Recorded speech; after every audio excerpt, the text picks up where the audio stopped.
Hoy tenemos para vosotros cómo hacer las natillas caseras, una receta súper fácil, naturales y riquísimas. ¡Vamos con ellas!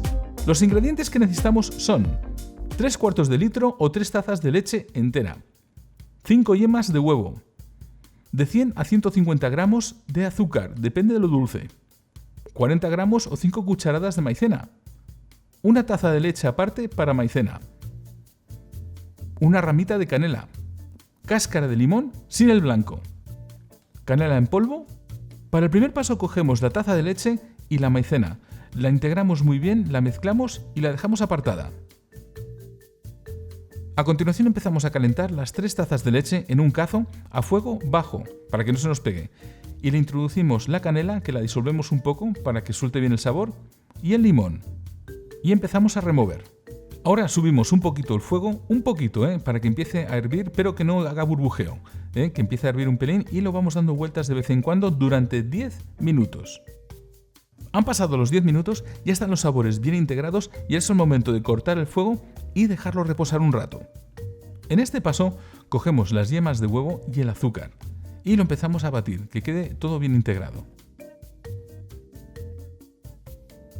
Ya tenemos las yemas y el azúcar bien mezclados. Ahora es el momento de coger la maicena, le damos unas vueltas porque se queda un poquito pegado abajo, que vuelva a mezclarse bien, y lo integramos junto con las yemas y lo revolvemos todo muy bien, que se mezcle todo fantásticamente. Ya le hemos dado unas vueltas y está todo bien mezclado. Lo apartamos y es el momento de colar la leche con la canela y el limón para que no nos queden restos y solamente nos quede el sabor.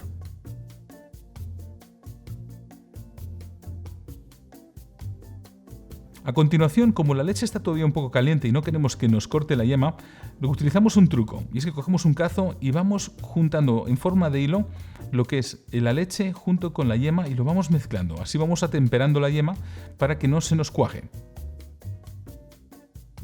Ya tenemos la leche del cazo bien mezclada con la yema y ahora volvemos otra vez al fuego y lo ponemos a fuego bajo para que empiece otra vez a coger temperatura y hervir, y mezclar ahora mismo ya las yemas junto con la leche.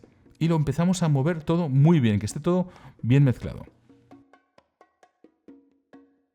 Ya hemos terminado de poner las yemas, movemos y subimos el fuego un pelín, que empiece a hervir, y lo vamos dando vueltas durante 1 o 2 minutos, que se integre todo muy bien. Han pasado 2 minutos y medio y ya empieza a tener esa crema consistente de natilla súper rica. Si os habéis pasado un poquito de maicena y está demasiado espeso, demasiado mazacote, no pasa nada. Con un poquito de leche, una cucharita, se resuelve. Lo mezcláis y ya baja esa intensidad. Así que nada, ya lo tenemos listo. Habéis visto crema más rica y la sacamos y ya podemos empezar a servirla en los bols o donde vosotros queráis, o lo vayáis a servir como postre. No os olvidéis de dejarlas enfriar en la nevera para que estén súper ricas. Y nada, amigos, habéis visto qué fácil es de hacer estas natillas, muy sencillo de hacer, salen siempre súper ricas, naturales, de verdad, receta original, no os la perdáis, y estamos aquí como siempre con vosotros en Casa Contigo, y no os perdáis el próximo vídeo. Nos vemos a la siguiente, hasta luego, chao.